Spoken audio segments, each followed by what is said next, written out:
Et bonjour à tous, je vous retrouve au potager pour une nouvelle vidéo. On va faire un nouveau tutoriel pour la grande formation au potager de Potager Coach.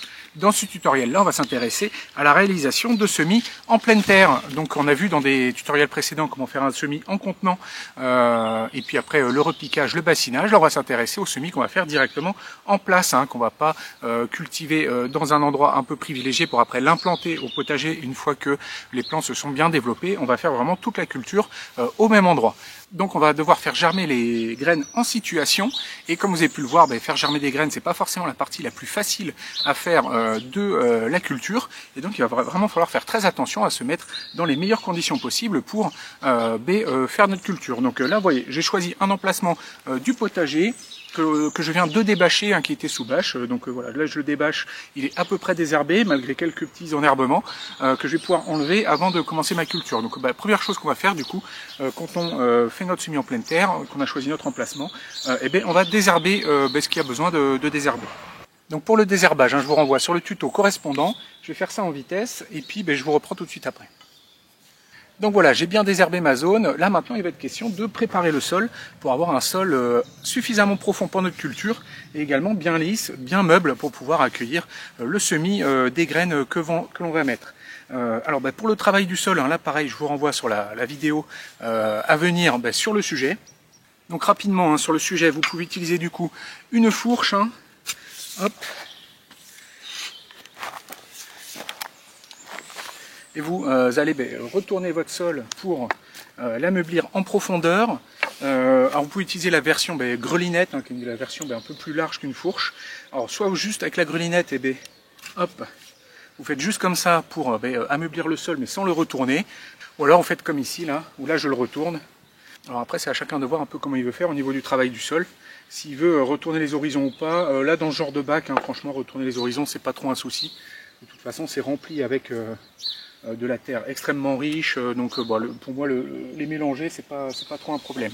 Vous pouvez utiliser également un croc, un outil que je trouve vraiment sympa, notamment pour les bacs, c'est vraiment bien adapté. Voilà, hop. C'est vraiment pas mal efficace. Ou alors des petits outils ici dans les bacs. Moi j'utilise souvent ce petit outil là, j'aime beaucoup le petit. Il m'a servi d'ailleurs à désherber juste avant, et ça me sert également à travailler le sol. C'est très rapide. Voilà, hop. Quand on a un sol bien meuble, vraiment bien propice comme ça, comme du terreau, un petit coup de transplantoir comme ça, on a vite fait en 5 minutes, on a préparé notre planche et pas besoin forcément d'avoir des gros outils. L'intérêt également de ce petit travail du sol préalable du coup à l'implantation de la culture, c'est que ça va permettre de débusquer des larves de noctuelles, des vers gris, comme des vers de tipules par exemple, des larves de tipules, du coup de hannetons, comme je crois que j'ai déjà dit, les taupins également. Enfin, voilà, toutes ces petites bébêtes qui potentiellement peuvent s'en prendre aux racines de vos plantes, notamment par exemple les laitues. Faire un petit travail du sol préalable pour aller chercher ces petites bébêtes là avant, ça peut être une très bonne idée. Et puis également ça va permettre d'aller chercher par exemple les œufs de limaces et d'escargots également, que vous allez pouvoir mettre au jour, et puis éviter du coup que vous ayez pas une germination mais une éclosion de gastéropodes au milieu de votre semis, qui pourrait faire vraiment beaucoup de dégâts, puisque comme les plantules vont apparaître au niveau de notre sol quand ils vont germer, et c'est là que généralement les plantes sont les plus fragiles et les plus appétissantes pour les limaces et les escargots, donc tout ce qui peut faire qu'on s'en protège, ça sera toujours ça de gagner. Ce que vous allez faire également en faisant ça, c'est que vous allez casser d'éventuelles galeries de campagnols et de mulots. Donc voilà, un petit travail du sol avant son semis, ça peut vraiment être une super idée. Alors pour ce qui est du travail du sol, sa profondeur de travail, c'est pas la peine d'aller retourner sur 30 cm si vous faites un semis de radis ou de laitue, et à l'inverse, si vous faites un semis de carottes longues, là il va falloir de la profondeur de sol pour que votre légume puisse descendre en profondeur. Donc là on s'adapte en fonction du légume qu'on cultive, on fait un travail qui correspond à la culture que l'on a prévu de faire. Donc moi je vais utiliser mon petit outil que j'aime bien pour travailler le sol rapidement, et puis je vous reprends tout de suite après.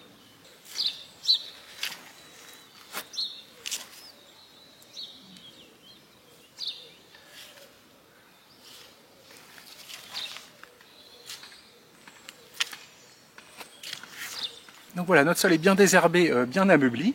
Là ce qu'on va faire, c'est qu'on va prendre un râteau et puis on va lisser un peu tout ça. On va essayer de faire une petite surface plane Alors c'est pas forcément ultra indispensable hein, les légumes, même si c'est un peu biscornu, ils arriveront à germer quand même, mais c'est quand même plus sympa pour le jardinier. Et puis si jamais vous voulez faire vraiment une grande distance, hein, pour faire un semis sur une grande distance, on va utiliser ce qu'on appelle un cordeau. On va regarder ça après. Et ça peut être intéressant quand même d'avoir une surface plane, et puis franchement c'est quand même plus sympa, c'est plus joli. Donc on va lisser tout ça.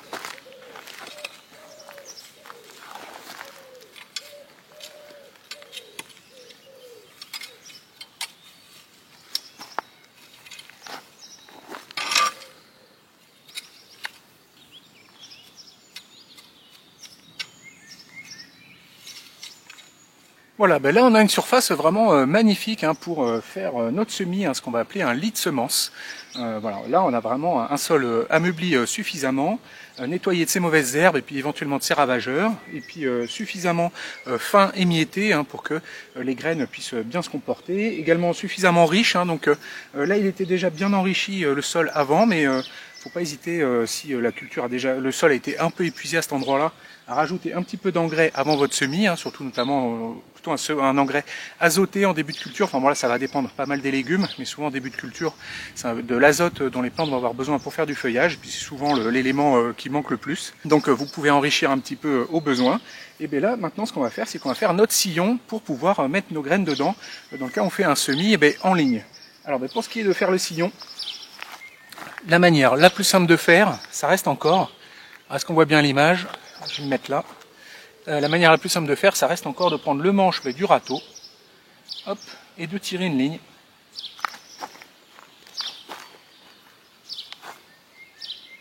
Et comme ça, vous avez un sillon pour vos légumes. Pour ce sillon, hein, vous faites un sillon plus ou moins profond en fonction de votre graine. Généralement, plus la graine est petite, hein, plus le sillon doit être léger. Il ne faut pas enterrer trop profondément. Donc là j'ai un sillon d'à peu près 2 cm. Donc déjà même pour la graine de carotte, ça commencerait déjà à être limite. Alors ce qu'on peut également utiliser pour faire un sillon, c'est voilà, ce genre de bout de bois rond, moi que j'aime bien utiliser. Vous le posez à même le sol, et vous glissez comme ça.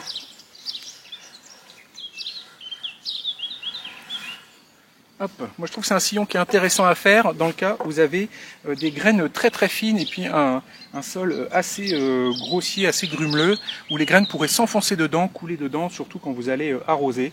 Là ça vous fait une sorte de petite semelle quand même, hein. Faut appuyer mais quand même pas trop forcer non plus, hein. Faut pas en faire du béton, mais là vous avez une petite semelle qui va permettre de retenir vos graines et empêcher qu'elles s'enfoncent dans votre terreau, notamment pour les petites graines, typiquement pour de la carotte, pour éviter que tout ça s'enfonce et puis que vous perdiez les graines et qu'elles soient trop profondes et qu'elles ne puissent pas remonter jusqu'à la surface.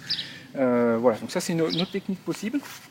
Alors si jamais vous faites des semis sur vraiment des grandes surfaces et des longues distances, ça peut être intéressant d'utiliser un cordeau. C'est-à-dire vous prenez un piquet avec une ficelle que vous tendez de chaque côté pour matérialiser la ligne, avoir une ligne bien droite au niveau du sol et puis semer, tracer votre sillon bien droit en suivant le cordeau.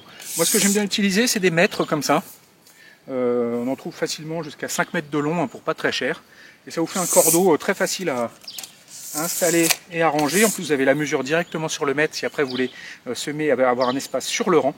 Et du coup vous pouvez utiliser votre mètre comme ça, hop, pour matérialiser votre ligne et puis faire votre semis. Donc ça c'est un des ustensiles que je conseille d'avoir dans sa boîte à semis. Hop. Voilà ma petite boîte à semis dont on a parlé dans un tutoriel précédent, qui me suit partout, mais ça peut vous servir de cordeau, c'est très pratique. Alors les choses qu'il est intéressant d'avoir également pour faire ces semis en extérieur, c'est des sortes de petites tablettes comme ça, petites plaquettes que vous numérotez vous-même, hein, vous bricolez ça vraiment avec 3 fois rien, et vous en avez à plusieurs distances différentes. Donc là j'ai 20, 30, 25, 15 et puis j'en ai encore des plus petites, j'ai 8 et 10 aussi. Voilà. Et ça vous permet facilement de matérialiser notamment l'espacement entre les rangs. Hop. Si jamais vous avez besoin de mesurer l'espacement. Et puis pareil sur le rang, vous pouvez utiliser après du coup également ces petites tablettes là. Alors quand on fait des semis, hein, souvent on a un espacement entre les rangs et un espacement sur le rang qui sont différents. On en a parlé dans la vidéo sur le désherbage, hein, je vais le rappeler rapidement ici. L'idée c'est d'avoir sur le rang de légumes, des légumes suffisamment serrés pour qu'il n'y ait pas de place pour que les mauvaises herbes puissent germer entre les légumes, hein, sur le rang. Et puis entre les rangs, on va essayer d'avoir un espace généralement plus grand que l'espace sur le rang, de manière à pouvoir passer des outils de désherbage, hein. Donc ça c'est vraiment la manière de faire le potager. Si vous faites du potager à même le sol sur grande surface avec des outils à manches, des binettes, des sarcloirs à manches, ce genre de choses, c'est pour ça que vous allez avoir un espacement entre les rangs plus grand que l'espacement sur le rang. Donc du coup, notre sillon est tracé, on va pouvoir faire notre semis. Donc pour ce qui est du semis, hein, comme toujours, on se promène du coup. Moi j'aime bien faire ça au potager avec la petite boîte à outils de jardinage. On a tous les outils dédiés au potager, notamment dédiés ici au semis. Donc on va avoir des ciseaux qui vont permettre d'ouvrir proprement le paquet de graines. Et puis ce qu'on va avoir ici aussi surtout, voilà, c'est ce petit ustensile là. Donc un semoir à graines, on l'a déjà présenté du coup dans la vidéo sur le semis en contenant, hein, c'est le même. On peut en avoir une boîte dédiée au semis en contenant, puis une boîte dédiée au semis en pleine terre. D'ailleurs, hein, c'est pas pour ce que ça coûte. Et donc ce qu'on va faire, c'est qu'on va se mettre nos graines du coup dans notre semoir pour pouvoir après les disposer facilement dans le sillon. Donc ça, c'est ce qu'on va utiliser. Les semoirs, c'est vraiment pour les petites graines, pour des graines plus grosses comme des graines de petits pois ou ce genre de choses, ou des graines qu'on va espacer beaucoup plus comme des graines de fèves. On va pas utiliser de semoir. Hop. Alors là, j'ai fait la bêtise à pas faire, c'est-à-dire que j'ai mis un petit coup dedans et donc j'ai les graines qui sont venues se mettre dans l'interstice où normalement on pose ça. Donc quand ça arrive, là j'essaie de trouver un petit bâton, une aiguille de pin. Voilà, et je repousse les graines, je les sors du petit sillon. Voilà, il n'y en a plus. Et là c'est bon, je peux fermer. Donc il y a des trous sur le semoir, hein. Je prends la taille de trou qui est juste au-dessus en termes de taille de la graine que je vais semer.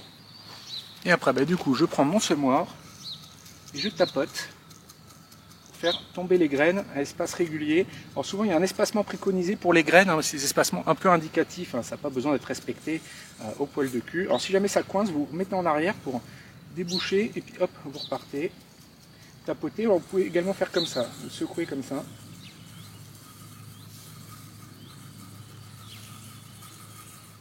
Hop. Donc là voilà, j'ai fait mon petit rang de radis, hein, là je fais juste un rang. Quand j'ai fini, s'il me reste des graines dans le semoir, eh ben, je rouvre le semoir et puis je peux remettre les graines, voilà, comme ça, à l'intérieur de mon paquet. Comme ça, je les ai pas mouillées et elles peuvent être réutilisées plus tard. Et donc voilà, là j'ai fait mon semis de graines de radis. J'ai semé un peu dense hein, pour maximiser les chances d'avoir un plantule à espacement suffisant sur mon rang. Et après on fera ce qu'on appelle l'éclaircissage. C'est-à-dire que quand on aura les semis qui vont germer, on risque d'avoir trop de plantules, ils risquent d'être trop serrés.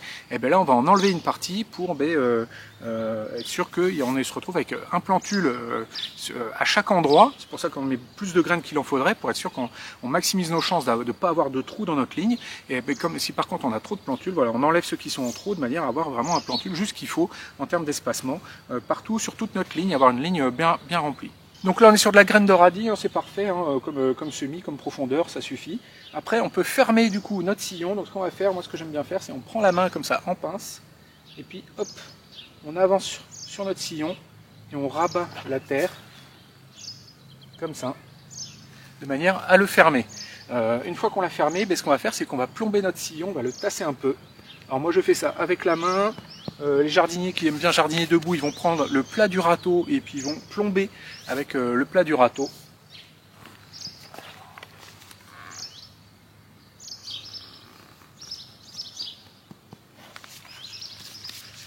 Et voilà, là j'ai mon sillon de radis qui est semé. On va essayer de faire un peu la même chose avec un semis de carottes. On va faire ça rapidement pour vous montrer. Donc j'ouvre correctement mon paquet avec des ciseaux. Je mets mes graines dans mon semoir et c'est parti.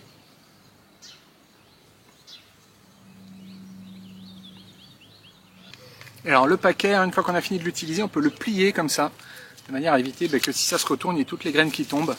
Voilà, moi c'est une petite technique que j'aime bien utiliser. Alors là on pourrait refermer comme je vous ai montré juste avant. Ce qu'on peut faire également, comme là on a de la graine vraiment très fine, de la graine de carotte, pour s'assurer qu'elle ne se retrouve pas avec un gros morceau dessus qui vont les empêcher de germer, on peut utiliser un tamis dans lequel on va prendre la terre du jardin et on va tamiser comme ça au-dessus de notre semis pour le recouvrir légèrement. Pour mettre encore plus les chances de notre côté, on peut carrément utiliser du terreau.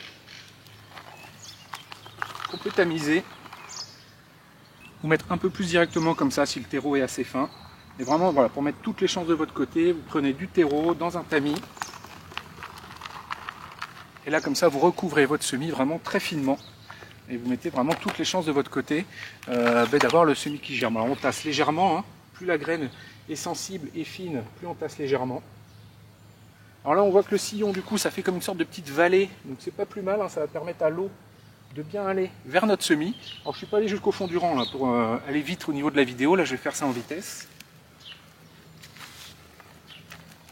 Voilà, et là on voit que du coup nos graines sont à peine recouvertes, hein, pour le coup. Il faut vraiment, quand les graines sont vraiment minuscules, il faut essayer de les recouvrir le plus légèrement possible. Alors utiliser du terreau pour les semis, moi j'aime bien, je trouve que c'est le meilleur moment, si on doit rajouter du terreau dans nos bacs, dans notre potager, c'est le meilleur moment pour l'utiliser, c'est au niveau des semis, c'est là qu'il va être le plus utile. Donc voilà, moi j'aime bien sur les rangs de semis, voilà, utiliser du terreau pour recouvrir le semis, surtout sur les graines très fines comme de la graine de carotte. Alors on change de côté, puis on va voir une autre technique de semis très simple que vous pouvez utiliser pour faire vos semis. Ça va être ce qu'on appelle le semis à la volée, c'est-à-dire qu'une fois que vous avez préparé votre lit de semences, comme ici, hop, vous prenez vos graines, alors soit à la main, soit dans un semoir, et puis vous les saupoudrez sur la zone que vous voulez ensemencer, que vous voulez semer. Alors vous essayez d'être généreux, mais pas trop, et là toute la technique à avoir, c'est d'essayer de mettre des graines vraiment partout, sans oublier d'endroit, et puis surtout en pensant à bien en mettre dans les coins. Généralement on a tendance à en mettre trop au milieu et pas assez sur les bords.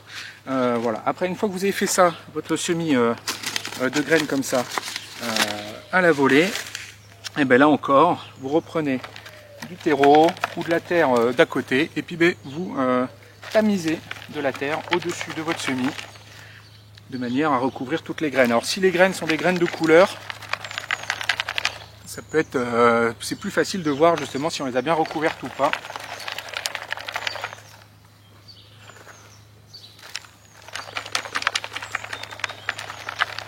Voilà, et puis on voit le tamis, hein, c'est bien utile quand même, hein, parce que ça évite d'aller recouvrir nos graines avec des grosses boules comme ça, qui ne vont pas réussir à passer au travers. Donc vraiment on ne met que du terreau bien fin, que les graines vont pouvoir traverser. Donc voilà, technique du semis à la volée qui se pratique bien notamment pour le radis. Je trouve que pour le radis c'est encore un de ceux où ça marche le mieux.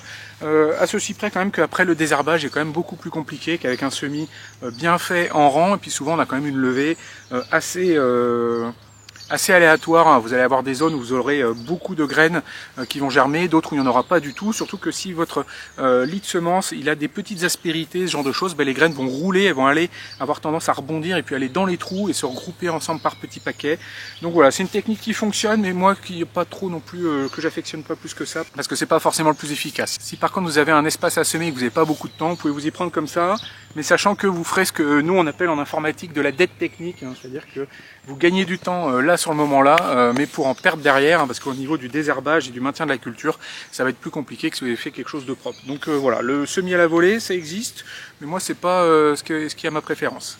Alors également, autre semis que vous allez pouvoir pratiquer, c'est le semis qu'on va appeler en poquet, et j'aime bien utiliser dès qu'on a des cultures qui vont avoir plus de 20 cm d'espacement sur le rang, enfin 15-20 cm d'espacement sur le rang. Dans ce cas-là, c'est un peu dommage d'aller mettre de la graine sur tout un rang, pour au final ne garder qu'une graine tous les 20 cm, 25 cm, hein, typiquement c'est l'espacement qu'on va préconiser sur du navet, 20-25 cm, et c'est dommage d'aller tracer tout un rang de navet pour au final ne garder qu'un rang, un navet tous les ça d'espace. Tous ceux qu'on aura mis entre, ils seront perdus. Donc là, ce qu'on peut faire, on se munit du coup de la petite tablette qui va bien. On en prend deux, hein, si l'espacement dans le rang et entre les rangs n'est pas le même. Je prends mes graines de navet, je m'en mets quelques-unes dans la main. Et là, ce que je vais faire, c'est que tous les espacements indiqués, je vais faire un petit poquet, un petit trou. Je vais mettre quelques graines que je recouvre comme ça à la main gentiment. Hop. Et puis je vais avancer comme ça, mettre mes graines, recouvrir, j'avance, je mets mes graines, je recouvre, hop, là je passe à l'espacement suivant. Alors je fais tout de 20 cm, donc je ne change pas de tablette, mais on changerait de tablette ainsi, entre les rangs on aurait un espacement différent. Hop, voilà, et j'avance. Donc là c'est de la petite graine, hein, c'est de la graine de navet, donc je la mets pas très profondément. C'est le genre de technique qu'on peut également utiliser pour ce qui est les légumineuses, hein, les haricots, les petits pois. On fait un poquet de 4-5 graines. Normalement on est censé mettre une graine tous les 2 cm. Donc vous pouvez mettre 5 graines tous les 10 cm ou une graine tous les 2 cm dans un sillon. Vous avez un peu le choix. Mais dans ce cas-là, si vous ferez un petit poquet comme ça, et tous les 10 cm, vous mettrez 5 graines. Pour les haricots, c'est un peu moins serré. Je pense que c'est plutôt 4 graines tous les 10 cm. Et par contre, vous les mettez un peu plus profond, hein, comme la graine est plus grosse, hein, toujours pareil, on adapte la profondeur du semis à la taille de la graine. On essaie de mettre en gros 2-3 fois la taille de la graine. Donc quand la graine est toute petite, on la met à peine en surface, on la recouvre. Et si elle est plus grosse, eh bien, on la met un peu plus en profondeur. Une fois que notre semis est fait, on arrose et on arrose délicatement. On prend le jet un peu en forme de douchette. Hein. Surtout, on va pas retourner ça en mettant un jet très puissant. Hop, un jet comme ça. Où là, bah, vous allez vraiment, vous voyez, hop, ça a tout saccagé. Donc, on essaie vraiment de faire quelque chose qui ne brusque pas du coup notre semis. On fait attention quand on fait notre arrosage à bien avoir enlevé les graines et puis tout ce qui craint l'eau à côté de là on arrose, hein, c'est une petite erreur classique du débutant, c'est que on arrose également les graines et puis on mouille ce qui resterait de nos paquets derrière et puis du coup on se gâche des graines et puis surtout si vous mouillez également le petit semoir à semis, après les graines collent dedans et c'est compliqué de l'utiliser. Donc voilà, faites bien attention à ne bien mouiller que votre semis. Voilà, on arrose du coup délicatement. Alors vous utilisez soit comme ça la douchette d'arrosage, soit un arrosoir avec une pomme d'arrosage, voilà, pour arroser en douceur. Et alors on arrose et on laisse bien le temps à la terre de boire. On évite de mettre trop d'eau, de faire des flaques d'eau comme ça, parce que là c'est le genre de situation qui peut faire en sorte que les graines remontent en fait et qui se retrouvent en fait à flotter à la surface. Donc voilà, on mouille avec délicatesse et puis on laisse le temps au sol de boire, et quitte à le faire en plusieurs fois si vraiment votre sol est bien sec. Alors ce que vous pouvez faire également peut-être c'est mouiller avant de faire votre semis, hein, si jamais votre sol est vraiment très sec.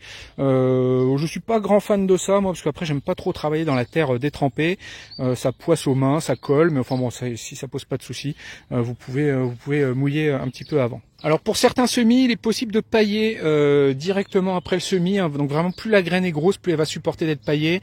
Typiquement un semis de fèves avec de la grosse graine, un semis de pommes de terre. Alors semis c'est pas le bon mot, on va planter un tubercule, mais voilà, si vous mettez un gros tubercule de pommes de terre, vous pouvez pailler par-dessus, ça va germer au travers. Alors, attendez, je vais vous montrer. Hop, on remonte le rang. Regardez là, les tuées sont belles, hein. On va remonter le rang, je vous montre les pommes de terre. Voilà, je les ai plantées à travers le paillage, hein, vous voyez, elles ont été capables de sortir à travers le paillage. Donc voilà, plus la graine est grosse, plus elle va avoir de puissance, de force, et elle va être capable de traverser un paillage, enfin une graine, hein. Je rappelle ici, on parle de pommes de terre, hein, c'est des tubercules. Sur des petites graines par contre, voilà, je vous déconseille fortement de pailler, vous allez être pas mal embêté avec ce paillage, les graines vont avoir du mal à sortir. En plus de ça, le paillage va vous faire une sorte d'ombre autour de votre rang. Vous voyez par exemple là sur... Hop, j'ai une petite limace là. Vous voyez, le fait d'avoir arrosé, ça fait sortir les limaces. Hop, surtout on laisse pas ça là près de nos petits semis. Donc là, si je mets du paillage, notamment sur cette partie-là, hein, puisque le soleil va être de ce côté-là, hop, il va passer comme ça au loin. Si je mets du paillage ici, mon rang en fait va être à l'ombre. Mon rang de semis va être à l'ombre, et puis quand les pousses vont sortir, elles seront pas au soleil, elles seront à l'ombre, au fond du sillon, avec le paillage en plus par-dessus qui fait comme une sorte de petite vallée. Donc voilà, c'est pas forcément super. En plus, ça fait des belles cachettes pour les limaces.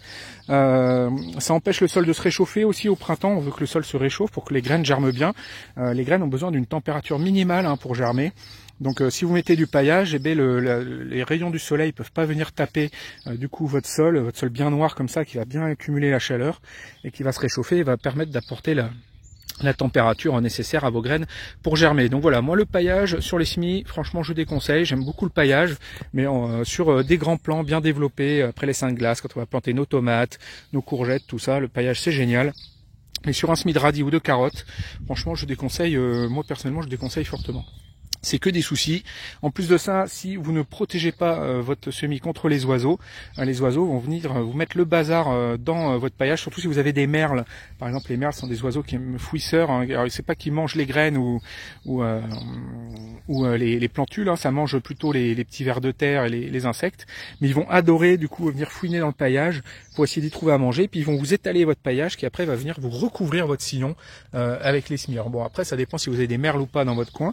Mais moi ici j'ai des merles et c'est clairement pas possible. Ou alors il faut que on protège le semis des oiseaux. D'ailleurs, ce qui peut être intéressant, on va aller voir ça de suite.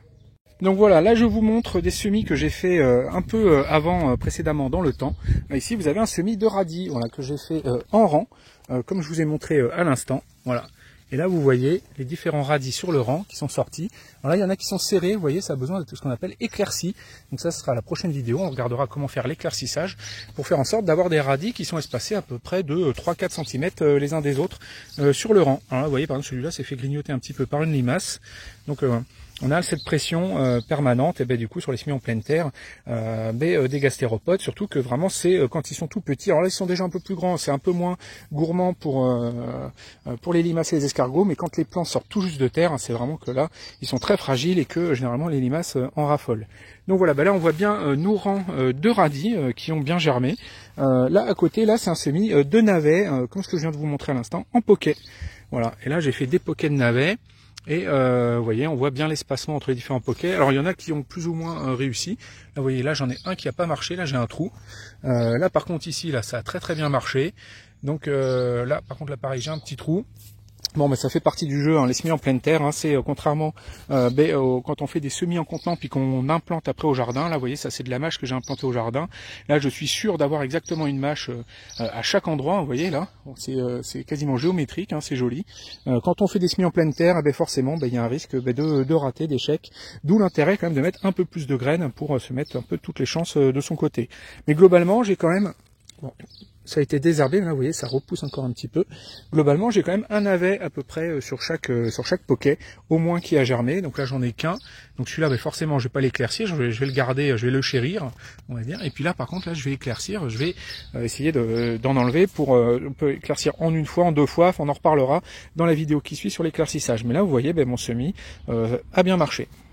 Alors pour ce qui est de la protection de notre semis contre les oiseaux, hein, qui vont vraiment bien aimer mettre le bazar du coup dans les petits plantules qui germent, vous déterrez les plantules, chercher, gratter la terre et tout pour nettoyer. Donc ce que vous pouvez faire pour se protéger des oiseaux, dans un premier temps, c'est de faire préparer votre lit de semences et puis le laisser quelques jours avant de semer directement dedans.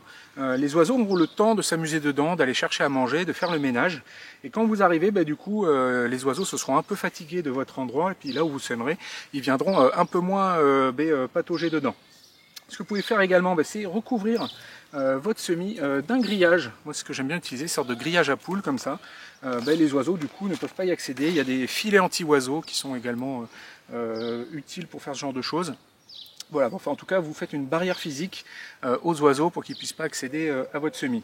Ce que vous pouvez utiliser également, c'est des sortes d'effaroucheurs à oiseaux pour leur faire peur. Moi, ce que j'aime bien utiliser, c'est des sortes de petites boules disco. Alors, c'est un peu le principe d'accrocher un CD qui, après, va refléter la lumière du soleil. Et puis, les éclats de lumière, ça fait peur aux oiseaux. Là, l'idée, c'est que les éclats de lumière, il y en a vraiment de multiples, parce que le CD, il va refléter la lumière que juste sur deux directions précises, deux faces. Là où qu'on se trouve, il y a de fortes chances qu'il y ait un petit éclat de lumière qui vienne cogner dessus, puis que ça reflète et puis que ça effraie un peu les oiseaux. Donc moi j'aime bien, c'est une petite technique que j'utilise, puis c'est un peu rigolo, on a un potager disco. Ça ne fonctionne que s'il y a du soleil par contre.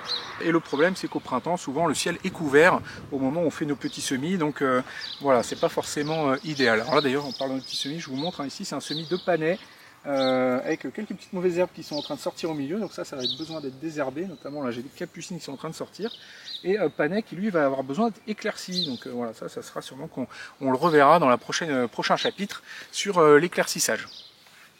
Alors toujours pareil, dans l'idée de se protéger des oiseaux, vous pouvez utiliser ces sortes de petites clayettes, souvent quand on achète les semis en magasin.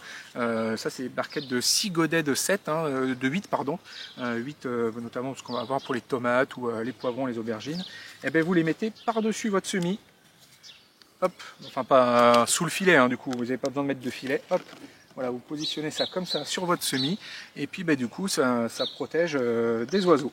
Voilà. Alors là, vous voyez en passant que sur le semis, il y a des tuyaux microporeux qui traversent le semis. Il y a pas mal de petits semis en pleine terre qui vont être longs à venir, longs à germer, et qui vont nécessiter que la terre reste mouille humide tout du long jusqu'à la germination. C'est le cas notamment des carottes, qui est un semis un peu compliqué. Sur les semis de radis qu'on a vu précédemment, la levée se fait généralement en 4-5 jours, donc c'est beaucoup moins problématique. Voilà. Mais sur les carottes, souvent on aime bien avoir, la carotte va avoir besoin d'une humidité permanente à la surface, puisque notre carotte a été semée vraiment juste à la surface, et avoir besoin d'une humidité permanente, alors que la surface, c'est là que ça va sécher en premier, d'où la nécessité d'arroser 2-3 fois par jour, si vraiment on a une belle journée de printemps et qu'il fait vraiment bien beau. Et donc voilà, on peut s'installer ce genre d'équipement branché sur des arrosages automatiques. Et d'ailleurs, ces équipements qui s'usent un peu, les tuyaux microporeux, vous m'avez conseillé de pouvoir d'enterrer un petit peu les tuyaux microporeux pour les aider à tenir un peu plus longtemps dans le temps.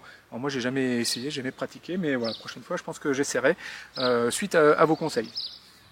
Mais on reparlera de tout ça dans la vidéo sur l'arrosage automatique. Alors on voit également au niveau du semis, alors je sais pas, je pense que j'ai bien mon doigt dessus là, voilà, on voit une sorte de barre en bois là qui permet de délimiter les différents semis. Voilà, je vous incite à faire ça, à bien délimiter là où vous avez semé, parce que le problème c'est qu'une fois qu'on a mis nos graines en terre et tout, on sait plus où on les a mises, on les voit plus.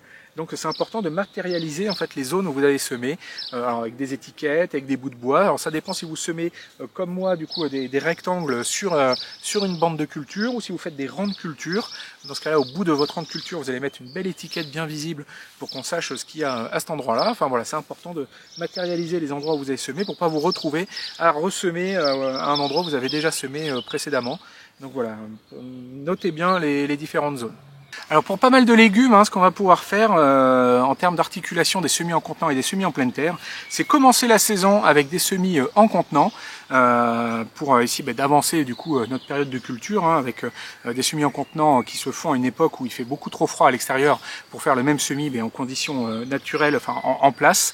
Et puis après, une fois que les conditions de température se sont améliorées au jardin, on va remplacer ces semis en contenant par des semis en pleine terre. Donc on va par exemple pouvoir faire ça pour de la blette ou de la betterave avec des premiers semis en contenant assez tôt en saison, puis après le reste de la saison on va pouvoir faire les semis en pleine terre, notamment pour tout ce qui est potager d'automne, quand on va à la fin de l'été semer, faire des semis par exemple d'épinards, de choux chinois, de mâches, de roquettes, on va pouvoir faire du radis, du navet, voilà, c'est des semis qu'on va généralement conduire directement en pleine terre à une période en plus où il y a assez peu de pression des limaces, parce qu'au moment où on fait ça c'est quasiment en août, donc de début août jusqu'à début septembre selon votre région, et généralement à ce moment-là de l'année il y a vraiment zéro pression des limaces, il fait très chaud. La vraie problématique plutôt ça va être d'arriver à maintenir l'humidité, donc ça on en reparlera. Moi je me suis bricolé une sorte de rampe d'aspersion idéale pour ce potager d'automne qui permet de faire en sorte que les semis aient de la lumière mais pas trop de soleil, et en même temps une humidité permanente. On en reparlera dans la vidéo sur l'arrosage automatique. Mais donc voilà, on va pouvoir commencer par des semis en contenant puis avancer sur des semis en pleine terre. Donc on va pouvoir le faire par exemple pour tout ce qui est courgettes, courges, alors surtout les courgettes. Et puis là ce qu'on va pouvoir faire c'est prendre nos graines de courgettes et puis les mettre directement en pleine terre. Alors, on peut en mettre une ou deux, si on veut être sûr que ça fonctionne. Donc je prends ma graine, hop, je l'enfonce, je referme et voilà, le tour est joué.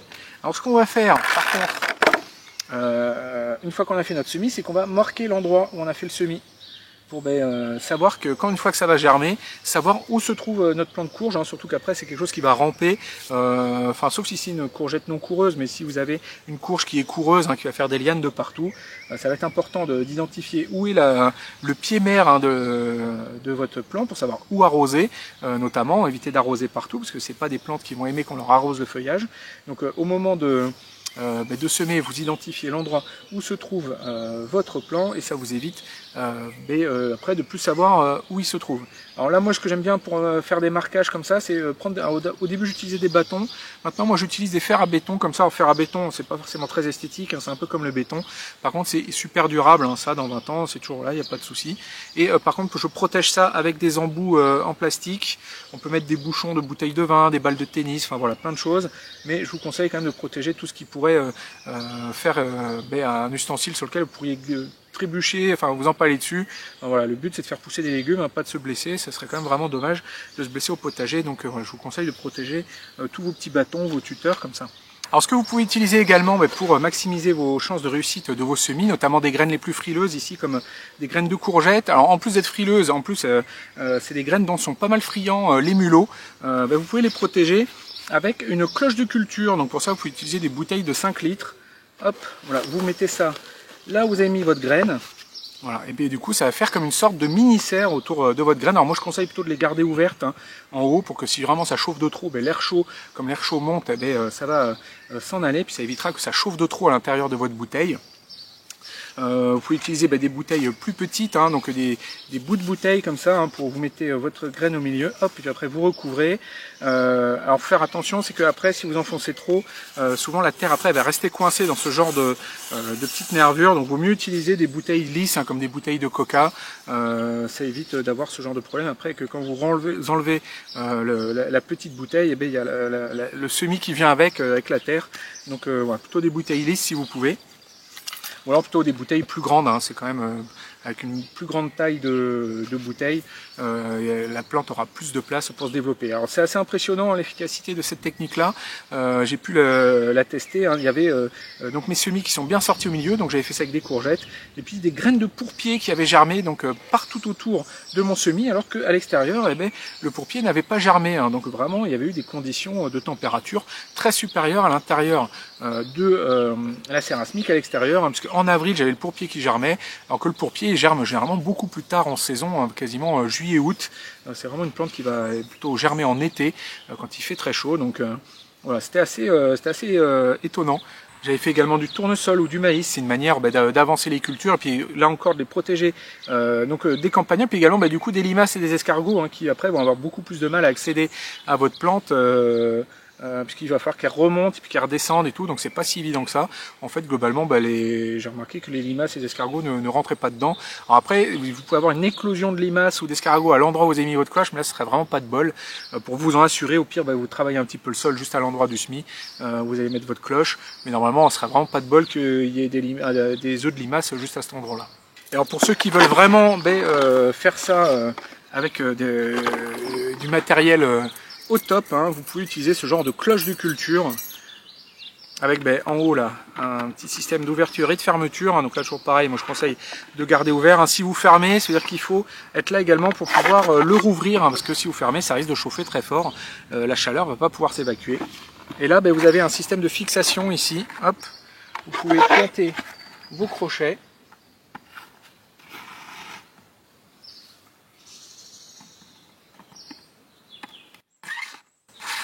Hop, et bon, normalement là j'ai un troisième et il se met derrière, bon je vais pas le mettre, vous avez compris le principe. Et là du coup vous avez une jolie cloche de protection pour votre culture. Vous pouvez recouvrir un petit peu la terre sur les bords, pour vous assurer que les limaces puissent pas passer dessous. Et là on retrouve le même principe qu'avec la bouteille, avec une surface encore plus grande. Notamment vous pouvez imaginer après laisser la culture se développer sous la cloche, notamment pour faire par exemple des laitues, ça fonctionnera très bien. Donc voilà, ça c'est une technique que vous pouvez utiliser pour les semis en pleine terre, pour essayer de retrouver des conditions un peu qu'on aurait sous serre. On se bricole des sortes de petites serres locales, juste là où on a fait notre semis.